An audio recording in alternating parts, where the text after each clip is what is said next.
Coming up on today's show, we're going to talk about some of the Browns draft rumors that took over the NFL landscape this past weekend. But really quickly, help me catch up to Steelers talk and likes for the month of April. They got a slight lead on us, so if you have not yet, click that thumbs up button down below today and every time you tune in to a Browns Report video.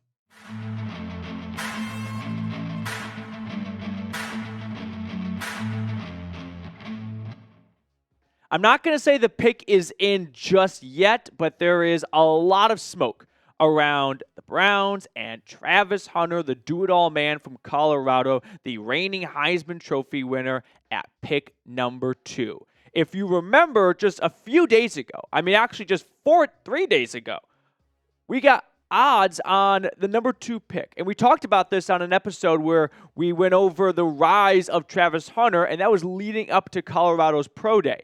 And this, just 3 days ago, showed Hunter was at plus 240 to be the pick at number 2.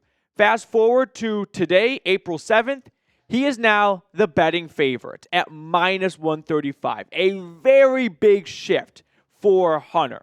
And Jeff Howe from The Athletic, he added this after the Pro Day in Boulder. There's a growing belief around the league that Hunter is the favorite to go to the Cleveland Browns with the number 2 pick, according to high-ranking executives and coaches.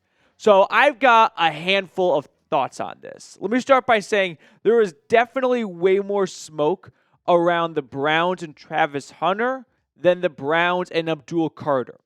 Even at the NFL Combine, Carter and the Browns did not come up in the same sentence all that often. But once people kind of backed off a little bit of the Browns going quarterback at number 2, I think most people just made the most logical assumption, which is, well, if they're not taking a quarterback at number 2, they're going to take Abdul Carter. But from the get-go, there really never was a ton of smoke, and I, too, felt like, well, they're just going to do the most logical thing. Not like, hey, I'm hearing the Browns really like Abdul Carter. Just, what do I think the Browns are going to do if they don't go quarterback? Abdul Carter is the best player in this draft, so that seems like the most logical thing to do. But now we're really getting a ton of smoke around Hunter and Cleveland. The entire Browns contingent went to Colorado to check out his pro day. They got dinner with him and Shedeur Sanders. By the way, if you're Travis Hunter at this dinner, what do you order as a power move? Because if you order like chicken at a steakhouse, off my draft board immediately. That's a red flag right there. Got to get a medium rare too. But when it comes to Travis Hunter for the Browns at pick number 2, I can talk myself into this. And the fact that I have to say that is kind of embarrassing because I think Travis Hunter is obviously a phenomenal football player. We saw that last year at CU. And I think he's going to be a good football player at the next level. But like I talked about on, I think it was Thursday or Friday's episode that we posted on the channel, I like Travis Hunter if the fit is right. Because when you're talking about a two-way player, it's a little bit complex. Or I should say a little bit layered. Because if you believe that two-way player is going to be a two-way player at the next level, you've got a lot of optimism that they can stay up from a conditioning standpoint and from a playbook standpoint to know the offense and defensive playbook at the back of their hand. College playbooks are very thin. They're almost like paper books, right? The NFL is hardcover because it's your full-time job. And college coaches know between school, those of you that actually, those that go to school, and, just college, if they throw too much at them, not a whole lot's going to be retained. In the NFL, they have full expectations that you will retain everything, so they throw a ton at you. So for a rookie to learn everything on offense and defense, it seems like you're biting off more than they can chew. So that brings me to my next point, which is if they're just going to play one way and a little bit of the other way, I think the most logical thing for the Browns or any team taking Travis Hunter would be to play him at corner and a little bit of receiver. Because if you play full-time corner and 10 to 15 snaps on offense, you're not going to be a liability on offense if you're still a little bit winded from defense. If you play full-time receiver and a little bit of corner, you could be a liability at corner if you're a little bit winded out there. The Browns said they view him as a wide receiver, which is where we are right now, which is I can talk myself into this, But it's why I'm not head over heels in love with the idea of selecting Travis at 2. But he's such a good football player. I don't think it'll take long for me to go, wow, he's incredible. I'm so glad he's on the Browns and not on another team. Because he's going to have impacts on offense, defense, and special teams. He's going to be, a true Swiss Army knife, but every single part of the knife is just a dagger, right? It's like you kind of got you have Darth Maul right here, the coolest lightsaber. He plays offense and defense, double saber. So I can find a way to believe that this is going to be the right pick at number 2 if the Browns have the right plan in place for him. And that's the thing that's holding me up just a little bit. Now, I'm going to expand on this and give you more of my thoughts in just a second, but I do have to give a very quick shout out to our sponsor today, which is our friends over at Game Time.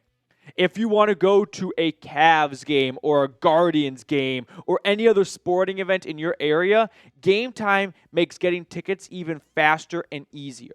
Prices on the Game Time app actually go down the closer it gets to first pitch. With killer last-minute deals, all-in prices, views from your seat, and their lowest price guarantee, Game Time takes the guesswork out of buying MLB tickets.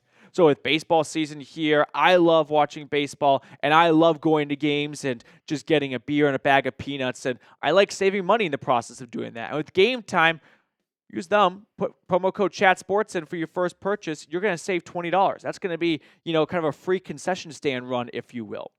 So check them out today. Last-minute deals. You can save up to 60% off buying last minute for sports, concerts, comedy, theater, etc. They even have you save more when you choose a section and let Game Time choose the seats thanks to zone deals. So take the guesswork out of buying tickets with Game Time. Download the Game Time app, create an account, and use code ChatSports for $20 off your first purchase. Terms apply. Again, create an account and redeem code CHAT Sports for $20 off. Download Game Time today. Last minute tickets, lowest price guaranteed. So getting back to Hunter and a little bit of who he is as a player, if you're just kind of starting to rev up your draft engines, you can look at what a phenomenal impact he was defensively last year for the Buffaloes. 4 interceptions, a forced fumble, 15 pass breakups. In his career between Jackson State and then going over to Colorado, the guy had 7 interceptions at the D1 level. And then as a receiver last year, how about a casual 1,200 yards and 15 touchdowns? I remember Andrew Barry at the owners' meeting said, a lot of people compare Hunter to Champ Bailey or Charles Woodson. Yeah, you can combine Champ Bailey and Charles Woodson's receiving stats, and they don't sniff Travis Hunter's 2024 stat line. So if you're the Browns at pick number 2, which pick are you making? And this is why I like, if Andrew Barry just said at the combine, they view Hunter as a corner first, I'd be way more in on this.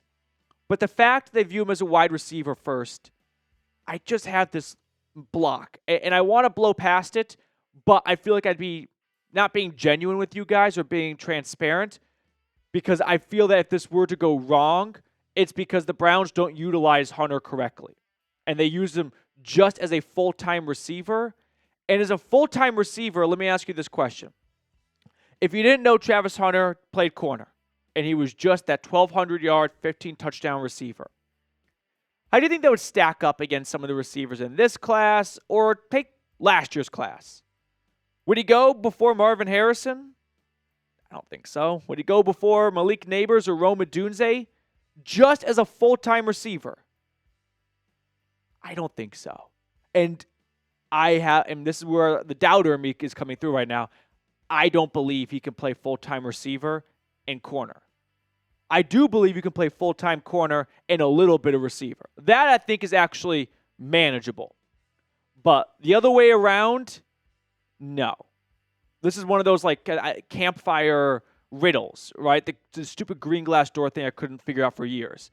You can be a receiver, a corner, and a receiver. You can't be a receiver and a corner. And Travis Hunter, the receiver at number 2, I need a little bit more convincing, but I also can convince myself pretty quickly by just remembering, hey, he's incredible. The dude's awesome.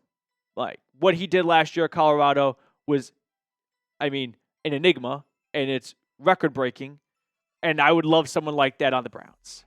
So that's where I can sell myself, but that's why I'm a little bit resistant, and I just need a little push. So let's run through my mock draft for just picks 1 through 10, just to give you guys an idea of where I think things are headed right now. Everyone believes Cam Ward is a Tennessee Titan. The recent trend is Travis Hunter to the Browns at number 2. This is where things get weird because Abdul Carter is available right now, and the Giants are on the board. The Giants have a very good pass rush. Brian Burns, Kayvon Thibodeau, Sexy Dexy. I think they might decide we don't need Abdul Carter that badly. And I could see someone trading up. Who? I don't know. I'm a coward, and I couldn't think of a team.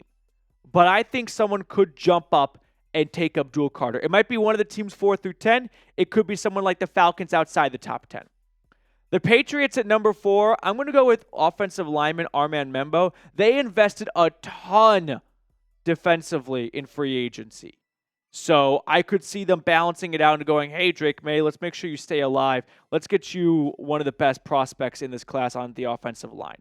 The Jags, everyone has been going Mason Graham. I'm a coward as well here. I'm going to go chalk. I don't really believe this to my core because they've got a lot of young guys on that defensive line. Some recent 2nd and 3rd round draft picks.